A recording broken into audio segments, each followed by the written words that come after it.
everybody, and welcome into the season finale of High School Roundup here on CUTV. I'm your host, Colin Kirkwood, and alongside of me, one of the usuals in Devin Harena, and a newcomer once again back on the set for the first time in a while. It's Gary Smith, our director. Good to have you back on the set. Well, thanks, guys. I actually just sat down to do a mic check, and then Tom, Dalton, and Carl just took over the control room, so I figured, well, I might as well stay out here and talk high school football with you guys.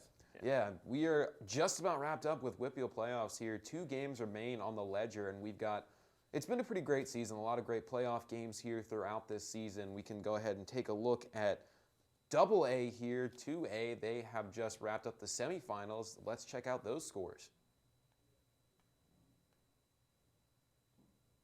Steel Valley, big victory over Freedom. No surprise there, 40-0, and I can hear Dylan crying already. Charleroi takes the loss to Southside Beaver, 26-21. Devin, I don't think anybody saw Charleroi getting this far to begin with. Great season for them. Yeah, great season for them. Great season for Gino Pellegrini. And Dylan and I were actually keeping track of this game on Twitter, and it was just back and forth, back and forth. At one point, Southside Beaver was up by 10 points, I believe, and Charleroi came back, tied it, and then Southside Beaver had the last laugh with that one. But Steel Valley asserting their dominance in this whole playoffs and just scoring 40 points and giving the Freedom the old goose egg. So. Yeah, Gary, pretty hard to stop Steel Valley when they get rolling here in the playoffs. Well, the thing with Steel Valley is they have a lot of talent on the team, and that you can say that for probably the past 4 fighters. They have a great program up there. They've been a mainstay in the Whitfield playoffs for the past decade and a half, and you know, we saw what they did last year, bringing home the Whitfield title and then making a run in the state playoffs in the year before. So there's really no surprise that Steel Valley made it there. And then, like you mentioned, the other semifinal, Charleroi and Southside Beaver. Even though Southside Beaver was, I believe, the 8th seed in that bracket, you know, Charleroi, you know, that's a great season for them to get to the semifinals, especially, you know, teams from this part of the conference and the division, the WPIL, normally don't get the respect of the other teams. So if you have that one team from the area that does good, that really just, you know, the rising tide lifts all boats. So that's something good for the entire area, not just for Charleroi. Let's check out how the bracket shape up now in 2A. Here we see on the right side, Freedom and Steel Valley. Steel Valley over there getting into the championship game. And then let's check out the left side.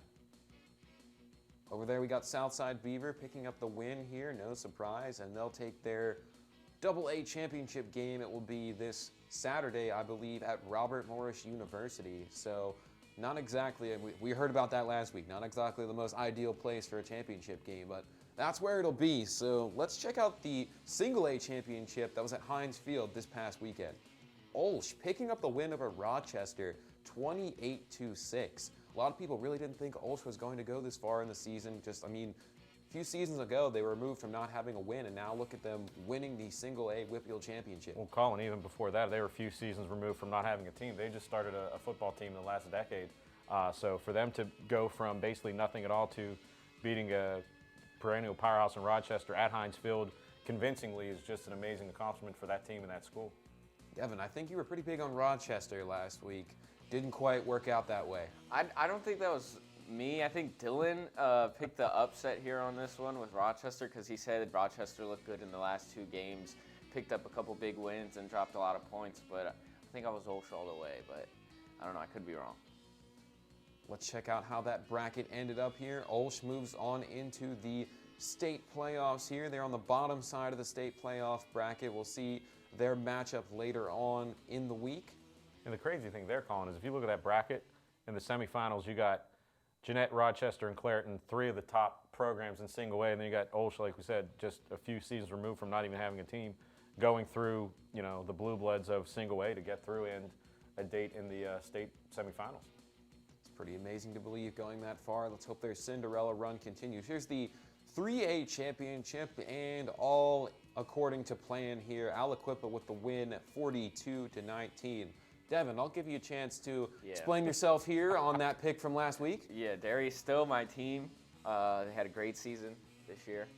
And first time ever playing at Heinz Field. Yeah, and I believe the first time they made the playoffs since the name change to Derry. But Aliquippa, I was informed that they are just a powerhouse, and That's right. something that I did not know before. But Derry had my hopes up, made a good run, had a good season, and nothing but good things out of this season.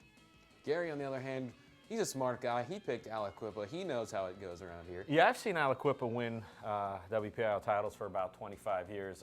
When you got a school that has produced guys like Mike Ditka, Darrell Rivas, and a litany of other NFL talent, it's hard to pick against pick against Aliquippa when they're playing Derry. But to kind of join with what Devin was saying, Derry, they broke a long playoff drought to get here. So a great kudos to them to make it that far. And this game was, I believe, 35-0 at halftime. So give Derry credit for not going away and not getting mercy ruled at Hinesfield. Let's check out the final 3A bracket here. There it is, Aliquippa. They are into the state playoffs now. They have a matchup coming up in the weekend, and we'll see if they can keep their run rolling and get to the state title game for AAA. In the meantime, that's all we have here. We're going to take a quick break, and we'll check out the 4A, 5A, and 6A scores and brackets. Don't go anywhere. Don't touch that dial. You're watching High School Roundup here on the CU TV.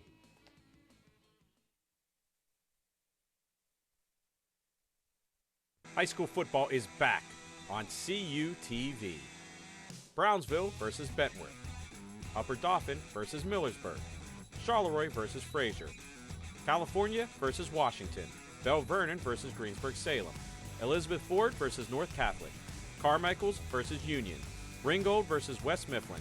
Beth Center versus Fraser. Catch all the action on your home for high school football. CU TV, California University Television.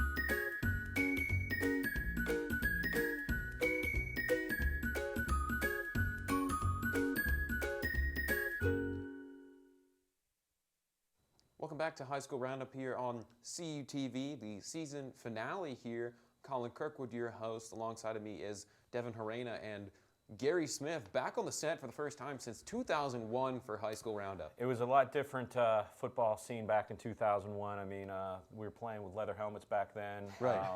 Everything was on grass. The pigskin was an actual pig that ran around. It was an entirely different sport altogether. But it's glad to be back on, and thanks for having me, guys. Yeah, let's check out the new version of the game here with the 4A championship. Here it is, South Fayette. Nobody saw this one coming. Everybody on our panel, I believe, went Thomas Jefferson, and they couldn't get it done here as they lose to the South Fayette Lions, 31-24. Yeah, this came out of left field. South Fayette just kind of slipped under the cracks, under our radar during the whole pick'ems and all the games. We didn't even see them as a potential threat to TJ, but TJ kind of suffering from this loss here, but great season. And that was a great game. I actually watched this as that was the late game on Saturday, or one of the later games on Saturday. It might not have been the last one, but TJ had a chance. They were driving inside of a minute, and they threw a pick at the goal line that sealed the deal for South Fayette. But there was a very good chance that that game was going to go to overtime because Thomas Jefferson, even though they came with the short on the stick, they're used to being in high-pressure situations in title games, and you just had a feeling watching that game that, if they got one more play or one more chance in the end zone, that they were going to, take it to overtime, and then in overtime, seal the deal. Yeah, really, a lot of people did not expect this. Let's check out the final 4A bracket here, how it looks for the WPIAL. There it is, South Fayette, your winner for this season. They'll head on into the state playoffs here.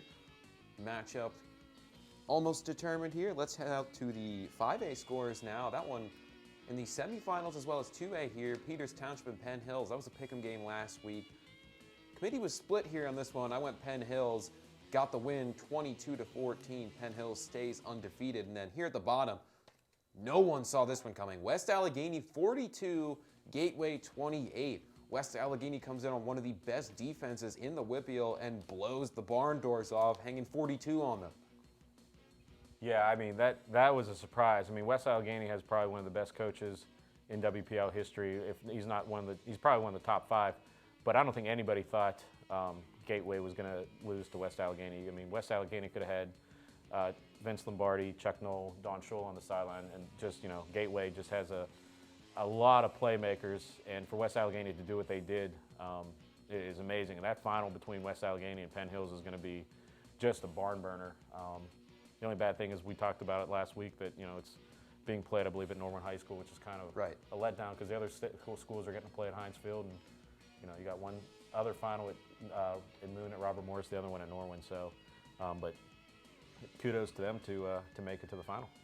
Yeah, way to go for them. Let's check out the bracket here on the left side. There it is, West Allegheny pulling off the upset. Nobody thought that they were going to be able to shut down this Gateway powerhouse, and of course, I even steered away from picking that as a pick'em game because we were just so used to everybody getting free wins from Gateway throughout the year. So I figured let's mix it up. But here would have been a good one. Let's check out the right side. This was the eventual pick'em game. There it is. You see Penn Hills picking up the win over Peters Township. It was a split committee, like we said. Penn Hills was the right choice. Let's check out the 6A championship. Was the nightcap at Heinz Field. All business as usual here. Pine Richland shuts down Seneca Valley's magical run here, 34-7. Pine Richland will be the WPIAL representative in the 6A state playoffs. Pine Richland is just one of those teams that has the ability to score however they want. And in this game, their defense really stepped up with only letting Seneca Valley score 7. But their offense still did what they do best, and that's score 34 points. So. And you mentioned it right there, Colin, Seneca Valley having a magical season, but eventually it's going to hit midnight for every Cinderella because Pine Richland, we're used to seeing them on the bracket sheet every year. Seneca Valley, they're one of the outlier schools in the WPIAL. They're pretty far north and almost on the border of where the WPIAL switches districts, and they're not really known for their football success, but for them to make it that far is a great testament to that team. But Pine Richland, much like Nalaquippa, is a team that it's hard to vote against or pick against. Let's check out that 6A completed bracket here for the WPIAL. Pine Richland winners, they will head on into the state playoffs here. Everybody's looking to make it to Hershey Park Stadium. That's the place you need to get to. Devin and I are pretty familiar with that place. Yeah, very familiar. I actually filmed a couple of games down there for when our Counterwiser soccer team made it there because they play there for soccer. I believe field hockey plays there too as well, and football, so it should be interesting to see who gets there. Long time ago, Millersburg made an appearance at Hershey Park Stadium. It was the year 2009, followed by the year 2010. They were there a couple of times, having to beat that powerhouse in Steelton High Spire, but they made it there a couple of times, and I'll tell you what, it's a feeling that you don't ever forget. It was a lot of fun. Everybody, the whole town turned out. It was just epitome of single-A football. And that's what's great about high school football in the state of Pennsylvania. You got, especially in the lower classes, AA and single A, you got really small towns that if a team makes a run, that's really going to get the entire town and the community rallying around it. Like you said, Millersburg making that run. I'm sure you remember, all that whenever they went to the finals, and it's just great to see the teams go and the fans go on the playoffs because I believe a couple of the games this week will be either at Altoona or Slippery Rock or Clarion. So you're getting teams from the east and west just slowly caravanning, making their way to Hershey Park for hopefully an appearance in the title game. It'll be a lot of fun to see how these state playoffs go, but don't go anywhere. The exciting end of the show is coming up here. We get to see the hometown standings winner and the pick'em winner as well, and we'll explain top 3 plays after this break here.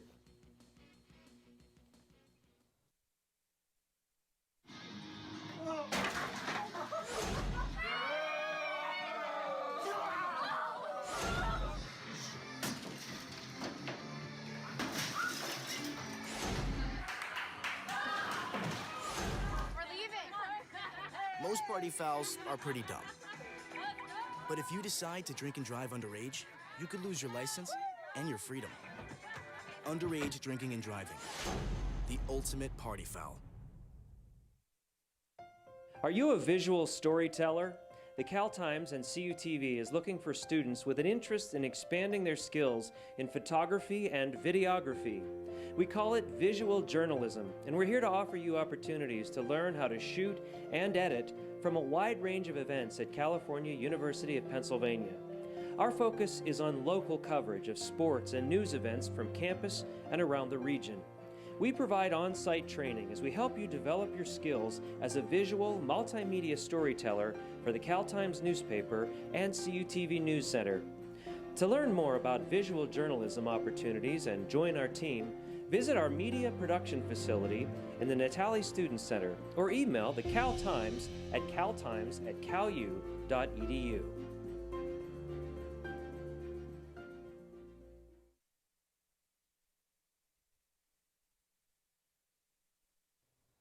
Welcome back for the exciting conclusion of this season of High School Roundup. Colin Kirkwood, I'm your host, alongside of me, Devin Harena and Gary Smith. Let's check out these hometown standings here. Of course, me and Gary have been out for a while down there, repping Club Bottom, 0-10 both, respectively. Devin finally got knocked out of the hometown running here. Conrad Weiser takes a loss to Bishop McDevitt. Yeah, Bishop McDevitt is just one of those teams over by our area that everybody knows and is a powerhouse, and you don't really want to be matched up with them early. And Conrad Weiser kind of took the short stick on that one and got matched up with them and just wasn't able to pull off the victory, but still great season by Conrad Weiser. Kudos to all the seniors on the team, especially leader Alex McKenzie playing safety and quarterback. So it's quite a mix. Yeah, so dual threat, and hopefully he can take that to the next level and everybody can develop for next year. Central Dauphin had their own matchup against Harrisburg High. Didn't go their ways. They ended their season against those Harrisburg Cougars, who will represent District 3 in the 6A playoffs. So Central Dauphin eliminated here. Steve's Steel Valley Ironmen pick up the back-to-back victory in the hometown standings. He's not here right now, so we can't give him the trophy.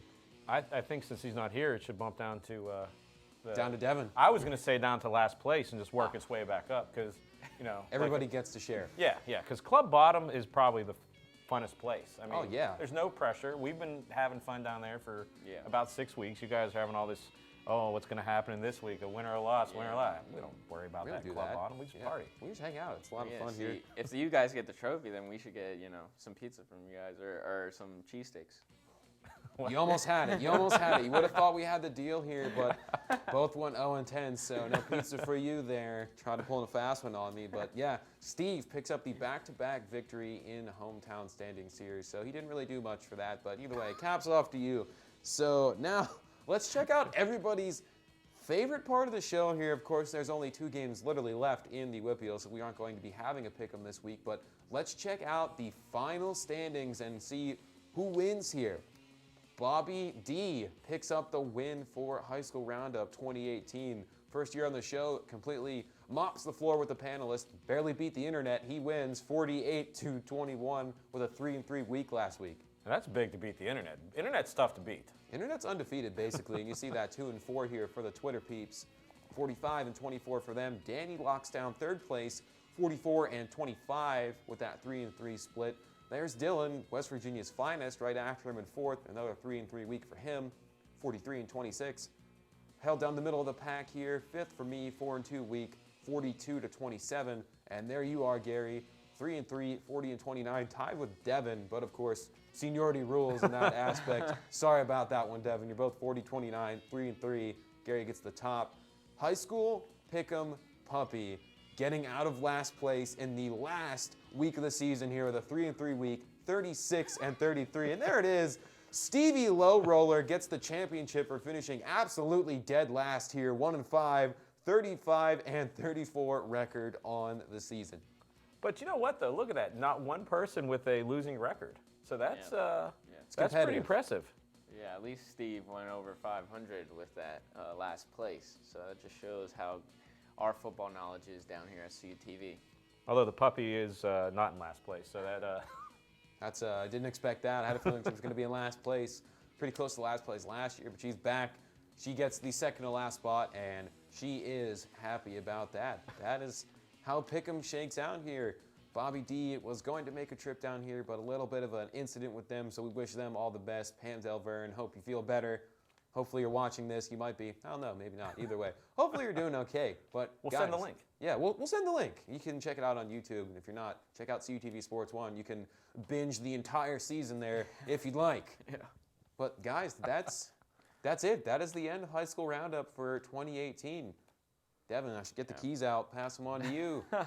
Yeah, a little overwhelming to see you guys leave, but I'll still have Gary here. Maybe We're not leaving yet. Maybe we'll Don't have get too excited. shows together. But yeah, it's gonna be interesting to see what the WPIL football has to offer next year. So we will have to see what happens. Yeah, we'll have to see what happens. Gary, thanks for joining us on the set here. I know it's been a while. I'm glad to have you back.